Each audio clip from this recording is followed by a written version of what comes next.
5 বছর আগে যেই মেয়েকে অপমান করে তার প্রেমের প্রপোজাল রিজেক্ট করেছিলাম, সেই মেয়েই আজ আমার সামনে একটা কন্ট্যাক্ট পেপার রেখে বলছে চাকরি করতে হলে তাকে আমার চুক্তিতে বিয়ে করতে হবে। মেয়েটার কথা শুনে আমি নিরুপায় হয়ে দাঁড়িয়ে আছি। চাকরির সন্ধানে এক অফিসে জবের ইন্টারভিউ দিতে এসেছি, কিন্তু ইন্টারভিউ দিতে এসে 5 বছর আগে সেই মেয়েটার সাথে আবারও দেখা হয়ে যাবে তা কোনোদিনও কল্পনা করিনি। তার উপর আবার মেয়েটা আমাকে বলছে চাকরি করতে হলে কন্ট্যাক্ট পেপারে সাইন করে তাকে চুক্তিতে বিয়ে করতে হবে। মেয়েটার কথা শুনে সারা শরীর নাড়া দিয়ে উঠেছে আমার।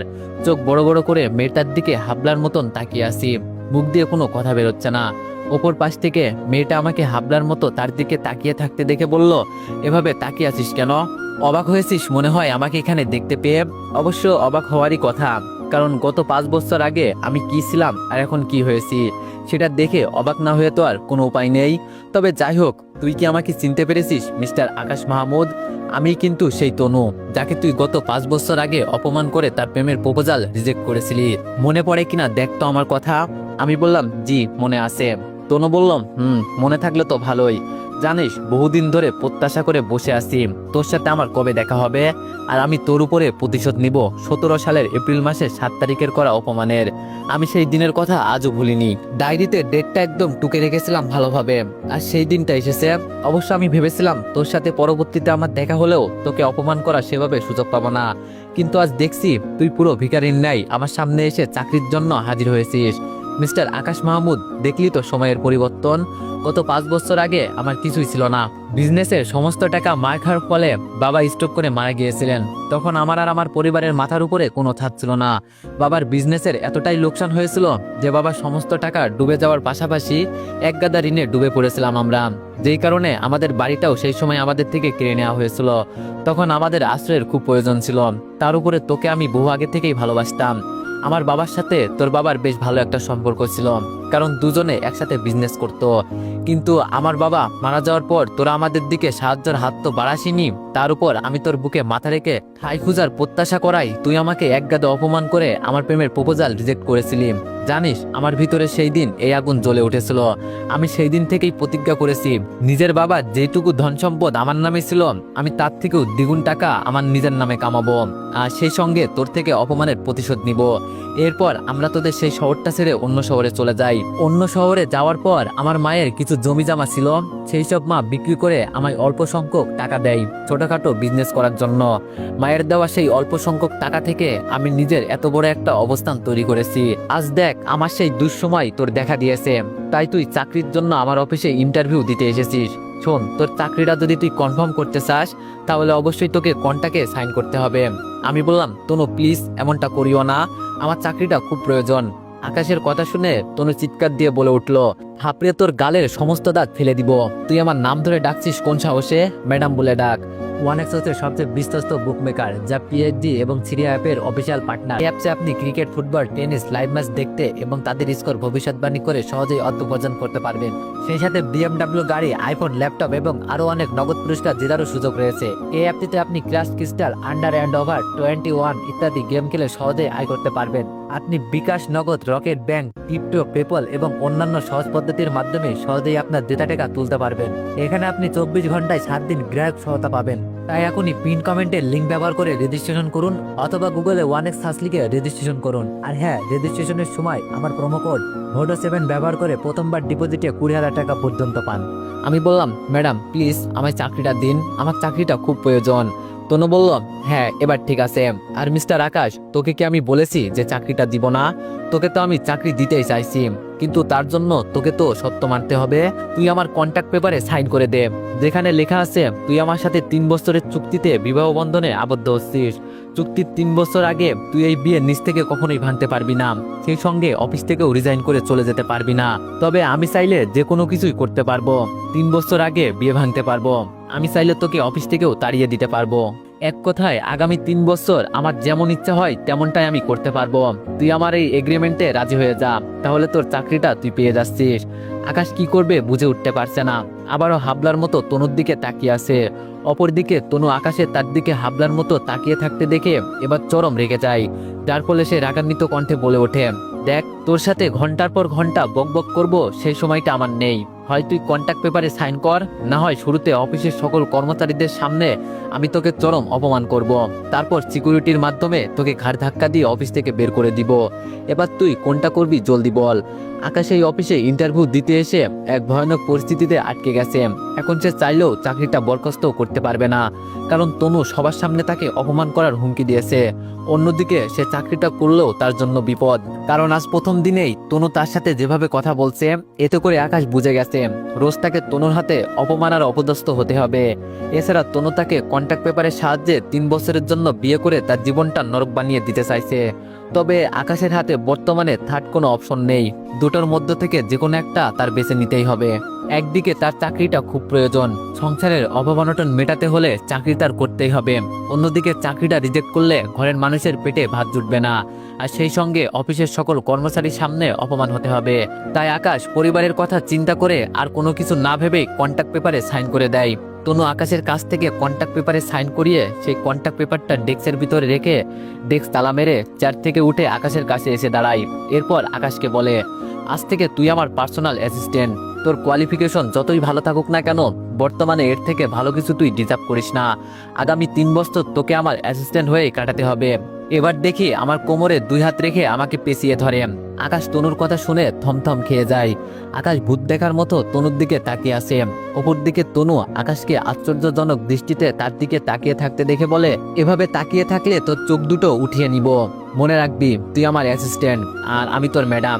আমি যখন জানতে পেরেছি তুই আমার অফিসের ইন্টারভিউ দিতে আসবি, তখনই উকিলের মাধ্যমে কন্ট্যাক্ট পেপারটা বানিয়ে রেখেছি, যাতে করে তোকে একদম আটকে ফেলতে পারি।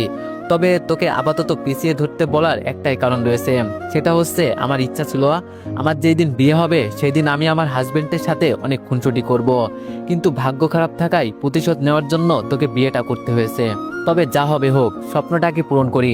এবার দেখ, তুই আমার কোমরে হাত রেখে আমাকে পিছিয়ে ধর, তবে সাবধান, জড়িয়ে ধরবি না কিন্তু।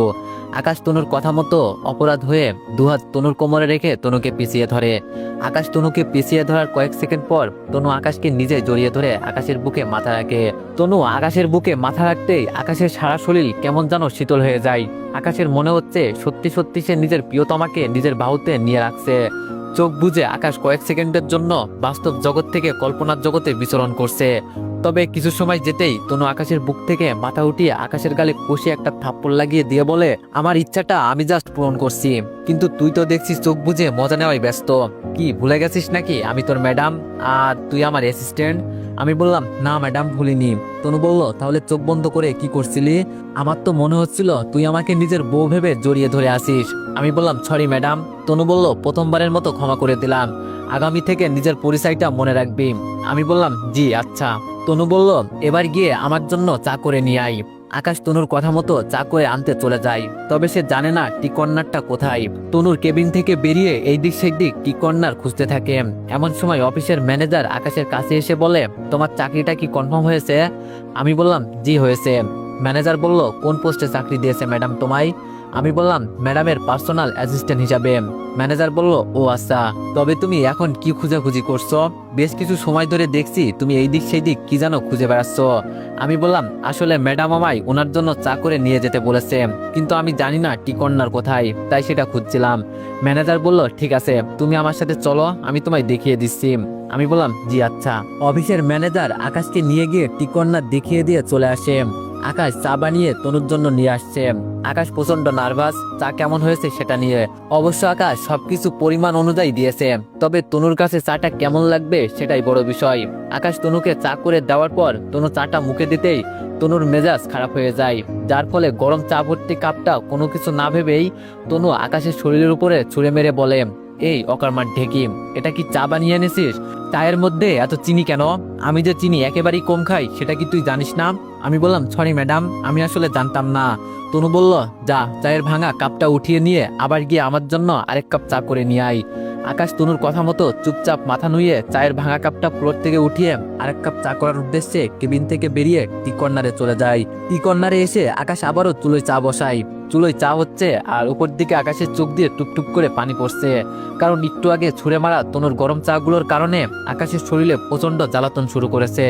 তবে আকাশ সেটাকে বেশি একটা গুরুত্ব দেয় না, কারণ সে এখন নিজেকে নিয়ে ভাবতে গিয়ে চা বানাতে কোনো গরমিল করলে আবারও তাকে সাজা পেতে হবে। এবার আকাশ তনুর জন্য ঠিকঠাক চা বানিয়ে নিয়ে যায়, যার কারণে তনু আর কোনো রিয়েক্ট করে না। তবে তনু চা নিয়ে আকাশকে কিছু না বললেও তবে আগের বারের চায়ে চিনি বেশি দেওয়ার কারণে আকাশকে বলে, এই যে শোন, তুই আমার অ্যাসিস্ট্যান্ট হলেও আমি জানি তুই যোগ্যতা সম্পন্ন একটা ছেলে, তাই তোকে এখন কিছু কাজ দিব, সেই সব তোর সম্পূর্ণ করতে হবে। অবশ্য ফাইলগুলো যদিও আমার সম্পূর্ণ করার কথা, কিন্তু প্রথমবার চায়ে বেশি চিনি দেওয়া শাস্তি এটা তোর। এই যে আমার ডেস্কের উপরে 3টা ফাইল রয়েছে, ফাইলগুলো ফার্স্ট টু লাস্ট শেষ করে বুঝিয়ে দিয়ে তারপর বাসায় যাবি।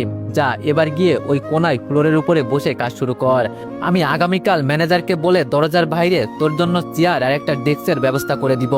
আকাশ চুপচাপ তনুর কথা মতন তনুর ডেস্কের উপর থেকে 3টা ফাইল নিয়ে তনুর কেবিনের এক কোনায় বসে ফাইলগুলো রেডি করতে শুরু করে। তনু আকাশকে ফ্লোরের উপরে বসে কাজ করতে বলায় আকাশের বেশ অপমান লাগে, কিন্তু আকাশ তনুকে সেটা নিয়ে কিছুই বলে না, কারণ সে পরিস্থিতির শিকার।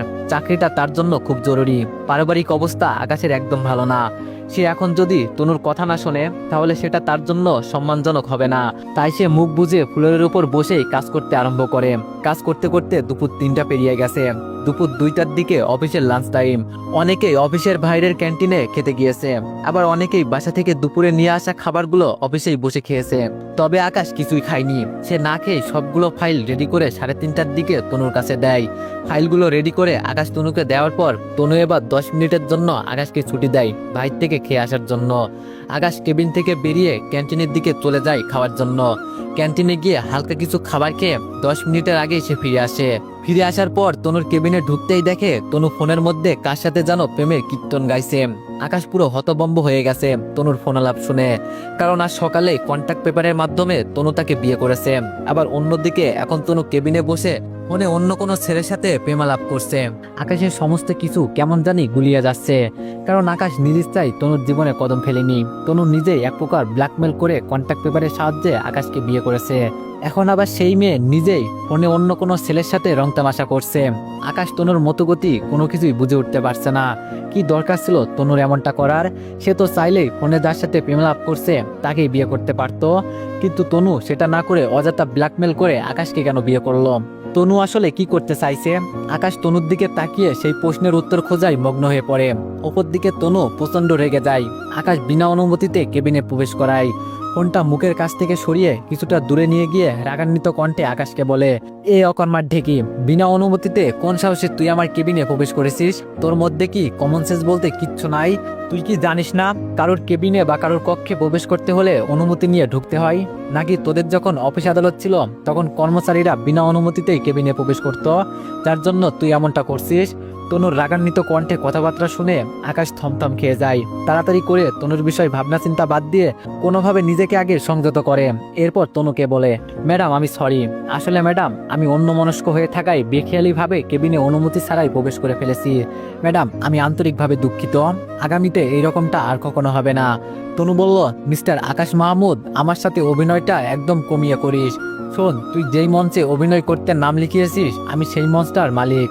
তুই কি ভেবেছিস তুই আমাকে উল্টোপাল্টা বুঝ দিলে আমি সেই সব বুঝবো? শোন, আমি ভালো করেই জানি তুই ইচ্ছাকৃতভাবেই কেবিনে অনুমতি ছাড়া প্রবেশ করেছিস। আমি বললাম, না ম্যাডাম এমনটা নয়, আপনি আমাকে ভুল বুঝছেন। তনু বলল, দেখ আমি আগেই বলেছি আমাকে উল্টোপাল্টা বুঝ দিতে আসিস না। আমি ভালো করে জানি তুই ইচ্ছাকৃতভাবেই কেবিনে অনুমতি ছাড়া প্রবেশ করেছিস, আর অনুমতি ছাড়া কোন উদ্দেশ্য নিয়ে তুই প্রবেশ করেছিস সেটাও আমার জানা। তুই হয়তো ভেবেছিস তুই আমার স্বামী আর আমি তোর স্ত্রী, আমার কাছে অনুমতি নেওয়ার কোনো প্রয়োজন নেই তোর। আর তুই আমার কেবিনে না বলে প্রবেশ করার উদ্দেশ্য হচ্ছে আমাকে অপ্রস্তুতভাবে দেখা।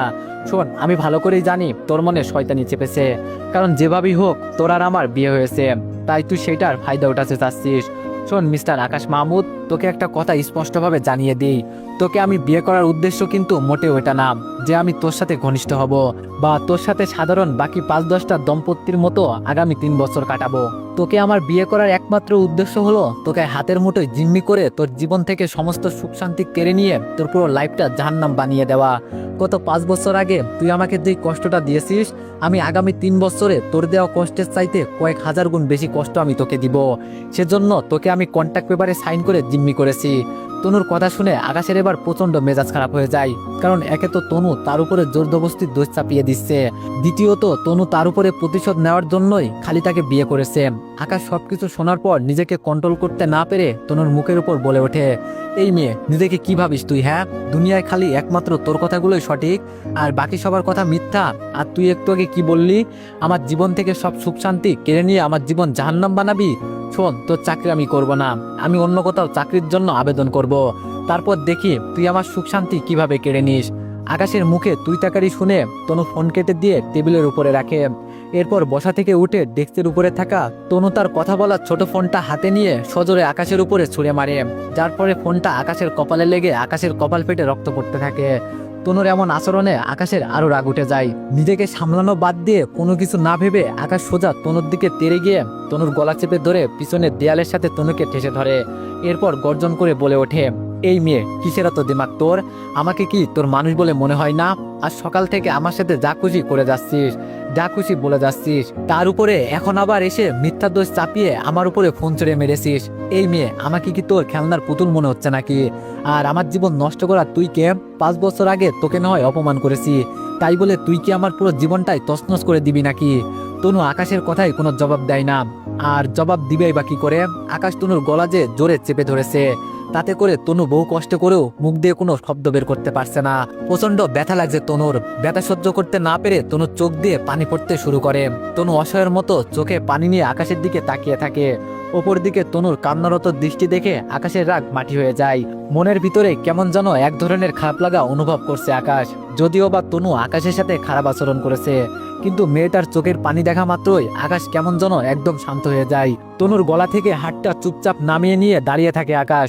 অন্যদিকে তনু আকাশ থেকে ছাড়া পাওয়া মাত্রই কাঁচতে কাঁচতে বলে ওঠে, তোকে আমি ছাড়বো না। 5 বছর আগে করা আচরণের কারণে আগামী 3 বছরের জন্য তোকে জিম্মি করেছি, কিন্তু বর্তমানে তুই যেটা করেছিস সেটার জন্য তোর অনেক ভয়ানক শাস্তি পেতে হবে।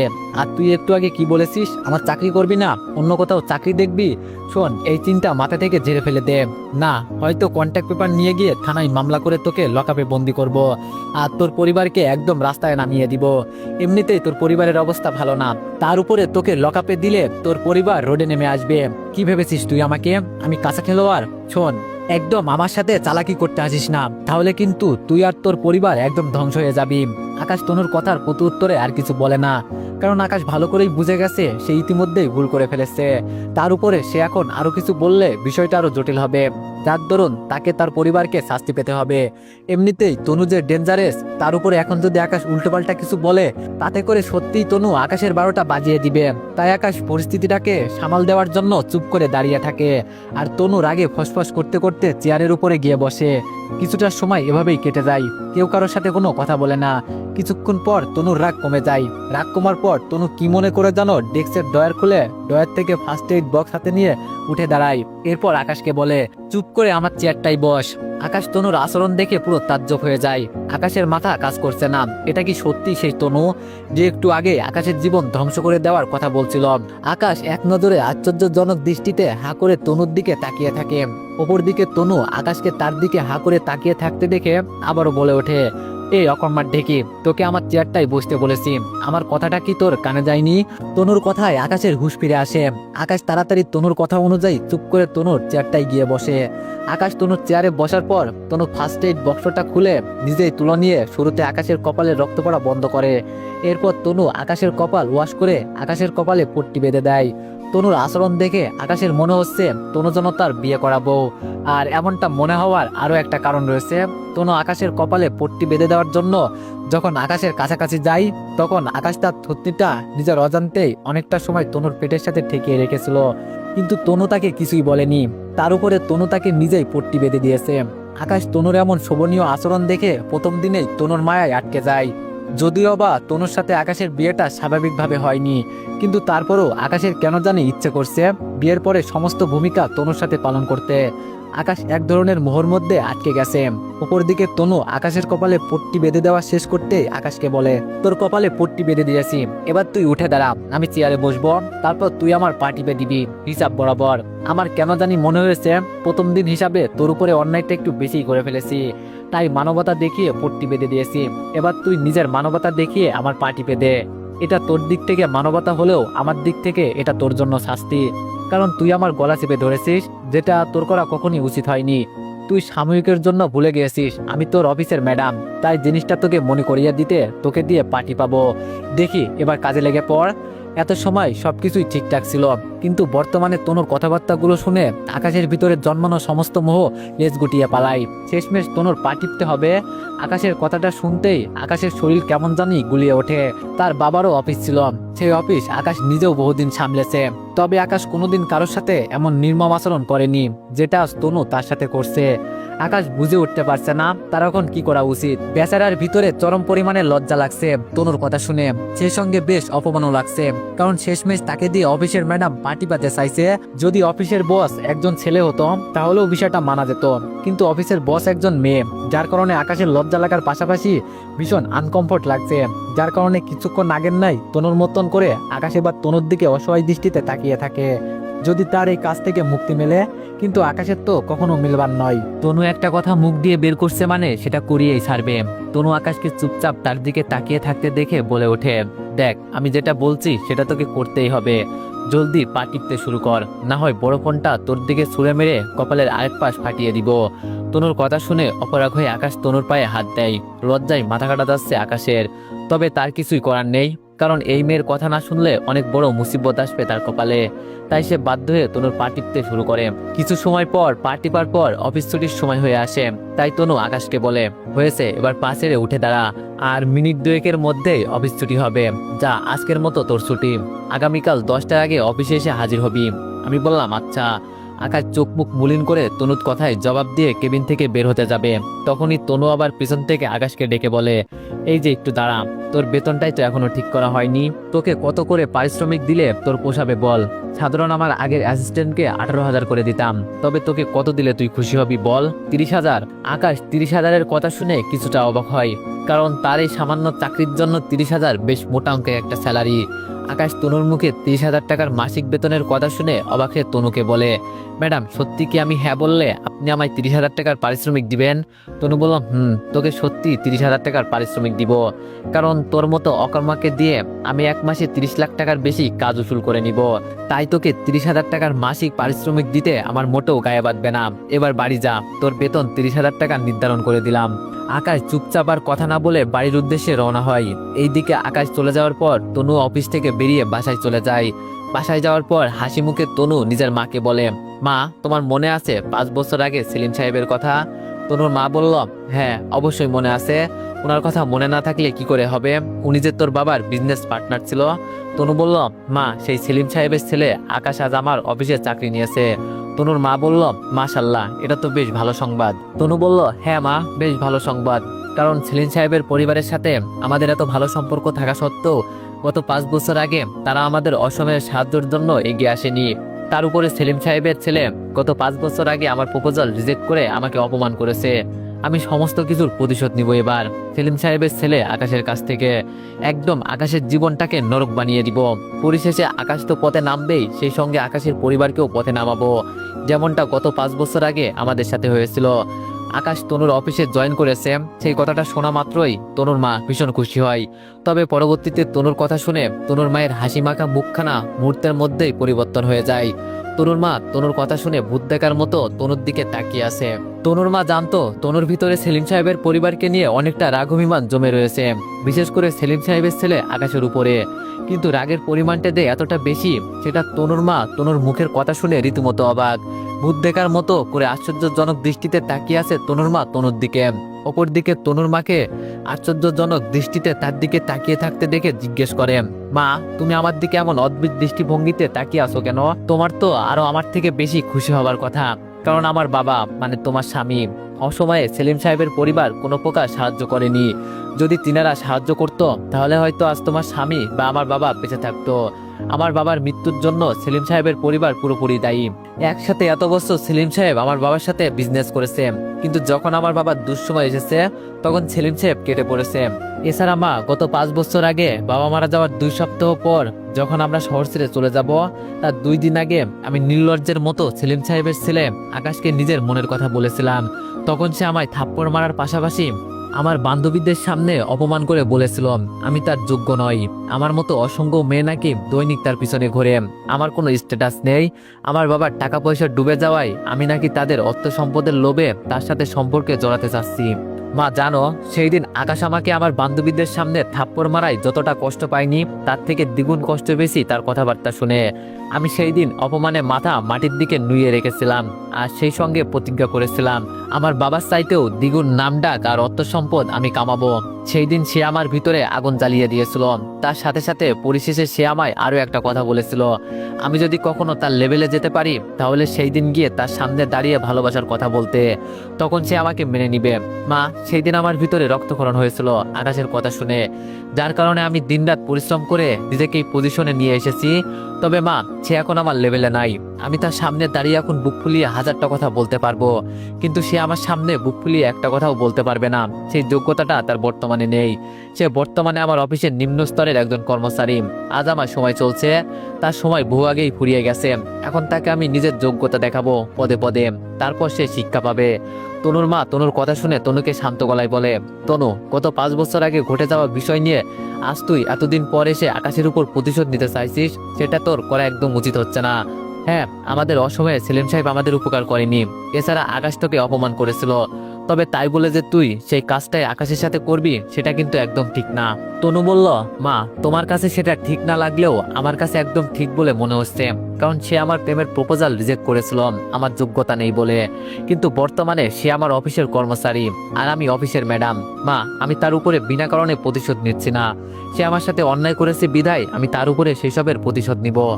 আর আমার কাজে তোমার আরো খুশি হওয়া উচিত, কারণ তোমার স্বামীর মরণের জন্য সেলিম সাহেবের পরিবার দায়ী। তনুর মা বলল, তনু, তোর কাছে প্রতিশোধ নেওয়াটা আনন্দজনক হলেও সেটা আমার কাছে আনন্দজনক না। তনু বলল, তাহলে মা, তোমাকে আর আমার কিছু বলার নেই। তবে আকাশের উপর আমি প্রতিশোধ নিব সেটা আমি মনে মনে একদম ঠিক করে ফেলেছি। ওর কোনো ছাড় নেই, যে যেমন কর্ম করবে তেমনটাই তাকে ফল পেতে হবে। তনুর মা বলল, তনু, তুই যেহেতু ঠিক করেই নিয়েছিস আকাশের উপর প্রতিশোধ নিবি, তাহলে সেখানে আমার আর কিছু বলার নেই। তবে একটা কথা জানিস তনু, কিছু সময় কিছু জিনিস সৃষ্টিকর্তার হাতে ছেড়ে দিতে হয়, কারণ আগ বাড়িয়ে সবকিছু নিজে করতে গেলে সেটাতে অনেক সময় ভুল হয়। তনু বলল, মা, ভুল হলে হোক, তবে আমি প্রতিশোধ নিয়েই ছাড়বো। তনুর মা বলল, ঠিক আছে নে, আমি তোকে কোনো প্রকার বাধা দিব না, আর না কখনো তোর এই বিষয় নিয়ে মাথা ঘামাবো। তবে তোকে এই বিষয়ের উপর শেষ আরেকটা কথা বলবো, তনু, এই শহরটা অনেক বিষাক্ত, বিশেষ করে আমাদের জন্য, কারণ এই শহরে থাকা অবস্থায় আমরা তোর বাবাকে চিরতরের জন্য হারিয়েছি। দেখিস তোর বেলাতেও যেন এমনটা না হয় যে তুই প্রতিশোধ নেওয়ার চক্করে আকাশকে চিরতরের জন্য হারিয়ে ফেলিস, তাহলে কিন্তু সারাটা জীবন তোর চোখের পানি নিয়ে কাটাতে হবে। তনু বলল, মা, বাবার বিষয়টা ভিন্ন, আকাশকে হারালে আমার কিছুই যায় আসবে না, কারণ আকাশকে এখন তো আর আমি ভালোবাসি না, আর না তার সাথে আমি সারা জীবন সংসার করব। তবে আজ সকালে একটা এগ্রিমেন্টের মাধ্যমে আকাশকে আমি 3 বছরের জন্য বিয়ে করেছি, কিন্তু সেটা শুধু তার উপরে প্রতিশোধ নেওয়ার জন্য। আকাশ চাইলে চাকরি থেকে যে কোনো সময় চলে যেতে পারে, আমি তাকে যতই শর্ত দিয়ে চাকরি দিই না কেন, সে পরবর্তীতে চাকরি ছেড়ে দিলে তাকে খুঁজে পাওয়া আমার জন্য কষ্টের হবে। তবে তাকে বিয়ে করার কারণে সে আমার কাছে ধরা। এগ্রিমেন্ট বা কন্ট্রাক্ট পেপার নিয়ে আমি থানায় গেলে আকাশ আন্ডারগ্রাউন্ডে লুকিয়ে থাকলেও থানার লোকেরা তাকে খুঁজে বের করে ফেলবে। তাই তাকে আমি কৌশল করে বিয়ে করেছি, যাতে করে সে চাকরি ছাড়লেও আমার থেকে মুক্তি না পায়। আমি আগামী 3 বছর তার উপরে নানানভাবে প্রতিশোধ নিব, তারপর তার চোখের সামনে আরেকটা ছেলেকে বিয়ে করে সংসার করব। তনুর মা বলল, তনু, আকাশ নয় তোকে অপমান করে অন্যায় করেছে, তবে তুই যেটা করতে চাইছিস সেটা কিন্তু মহা অন্যায়। আর মানুষ কখনো সময়ের আগে অসময়ে আফসোস করে না, সবকিছুর একটা সঠিক সময় থাকে। তনু, আমার কথা মিলিয়ে নে, তুই যেটা করতে যাচ্ছিস সেটার জন্য তোর অনেক বড় মাসুল দিতে হবে। তনু বলল, মা, প্লিজ অলক্ষণে কথাবার্তা বলো না তো, আমি কোথায় ভাবলাম তুমি আরো খুশি হবে, কিন্তু এখন দেখছি তুমি খুশি হবার বদলে আমাকে আবল তাবল বলছো। তনুর মা বলল, আচ্ছা বাদ দে এখন এইসব কথাবার্তা, অফিস করে এসেছিস, যা ব্যাগ রেখে ফ্রেশ হয়ে আয়, আমি চুলোয় চা বসাচ্ছি। তনু বলল, ঠিক আছে। তনু তার মায়ের কথা মতো ব্যাগ রেখে ফ্রেশ হতে চলে যায়। আর তনুর মা তনুর জন্য কিচেনে গিয়ে চা বসায়। অপরদিকে আকাশও বাড়িতে গিয়ে পৌঁছায়। আকাশের আগমনে আকাশের মা রহিমা বেগম বাসার দরজা খোলে, কিন্তু রহিমা বেগম দরজা খুলতেই আকাশের কপালে ব্যান্ডেজ দেখে চমকে ওঠে। চোখ মুখ মলিন করে ছেলেকে প্রশ্ন করে, আকাশ, কপালে কি হয়েছে তোর? আকাশ বলল, মা, ছোটখাটো একটা চোট পেয়েছি। আকাশের মা বলল, এই ছেলে, কি করে চোট পেলি তুই? আর কতখানি লেগেছে তোর? রহিমা বেগমের প্রশ্নের উত্তরে আকাশ মিথ্যা কথা বলে। আমি বললাম, আরে মা, তাড়াহুড়ো করে গাড়িতে ওঠার সময় বাড়ি খেয়েছি। তবে মা, বেশি একটা লাগেনি, অল্প একটু লেগেছে। মা, তুমি একদম টেনশন করো না। আকাশের মা বলল, এই ছেলে, এত বড় হয়ে গেছিস কিন্তু এখনো সাবধানে চলাফেরা করতে পারিস না? আর তুই বললেই কি আমার টেনশন হবে না নাকি? আমি বললাম, মা, ছাড়ো তো এইসব, যা হবার হয়ে গেছে। এখন তোমাকে একটা গুড নিউজ শোনাই। মা, আমার চাকরিটা হয়ে গেছে। মা বলল, আলহামদুলিল্লাহ। আমি বললাম, তবে মা জানো, আজ আমার সাথে বেশ আশ্চর্যজনক একটা ঘটনা ঘটেছে। মা বলল, কি আশ্চর্যজনক ঘটনা ঘটেছে আবার তোর সাথে? আমি বললাম, মা, আমি যেই অফিসে ইন্টারভিউ দিতে গিয়েছি সেই অফিসের বস হচ্ছে বাবার বিজনেসম্যানের পার্টনার জসিম সাহেবের মেয়ে তনু। আকাশের মা বলল, কি, তার মানে সে তোকে দেখা মাত্রই চাকরিটা কনফার্ম করে দিয়েছে, তাই না? রহিমা বেগমের কথা শুনে আকাশ মুখ বাঁকিয়ে একটা হাসি দিয়ে বলল, না মা, চাকরিটা সে আমাকে দেখে দেয়নি। চাকরিটা নেওয়ার জন্য আমাকে অনেক বড় একটা রিস্ক নিতে হয়েছে। মা বলল, ও মা, এটা কেমন কথা? তনুকে কি তুই তোর নিজের পরিচয় দিসনি, বা সে কি তোকে চিনতে পারিনি? আর কিসের রিস্ক নিয়েছিস তুই? আমি বললাম, মা, তনুকে আমার পরিচয় দেওয়ার দরকার পড়েনি। আমার চেহারাটা তার একদম মনের মধ্যে গাঁথা। আর রিস্ক বলতে তনু আমাকে দিয়ে একটা কন্ট্যাক্ট পেপারে সাইন করিয়েছে। আকাশের মা বলল, কিসের কন্ট্যাক্ট পেপার, আর কি কারণে তনু এমনটা করলো? তারপর আমি মাকে অফিসের সব ঘটনা খুলে বললাম। মা বলল, আকাশ, কি বলছিস এই সব? আমার তো মাথায় কিছুই কাজ করছে না। আকাশ, তোর একদম উচিত হয়নি এত কিছু করে চাকরিটা নেওয়া। দরকার হয় আরো কিছুদিন কষ্ট করতাম, তোর অন্য কোথাও চাকরি হওয়া পর্যন্ত। এছাড়া তুই তো বুঝতেই পেরেছিস তনু তোর উপর প্রতিশোধ নিতে চাইছে, তাহলে কেন তুই ওর পাতা ফাঁদে পা দিলি? আমি বললাম, মা, তনুর কোম্পানিটা শহরের নাম করা একটা কোম্পানি। এছাড়া সংসারের অবনটন দিন দিন বেড়েই চলেছে, তাই চাকরিটা হাতছাড়া করিনি। আর তাছাড়া আরেকটা কারণ আছে চাকরি নেওয়ার, সেটা তো তুমি জানোই। আকাশের মা বলল, হ্যাঁ জানি, কিন্তু বাবা, তোর যদি কোনো বড় ধরনের ক্ষতি করে দেয় তনু? আমি বললাম, আহ মা, তুমি টেনশন করো না তো, দেখবে সময়ের সাথে সাথে সব ঠিক হয়ে যাবে। আকাশের মা বলল, তাই যেন হয়। আকাশ বলল, আচ্ছা মা, এখন খাবার রেডি করো, আমি ফ্রেশ হয়ে খাবার খেতে আসছি। কাজের চাপে আজ দুপুরে সেভাবে খাওয়া হয়নি, বেশ খিদে লেগেছে। আকাশের মা বলল, আচ্ছা ঠিক আছে, ফ্রেশ হয়ে আয়, আমি টেবিলে খাবার লাগাচ্ছি। তো এভরিওয়ান, নেক্সট পার্টের জন্য সবাই একটু বেশি বেশি কমেন্ট করে দিও। ধন্যবাদ।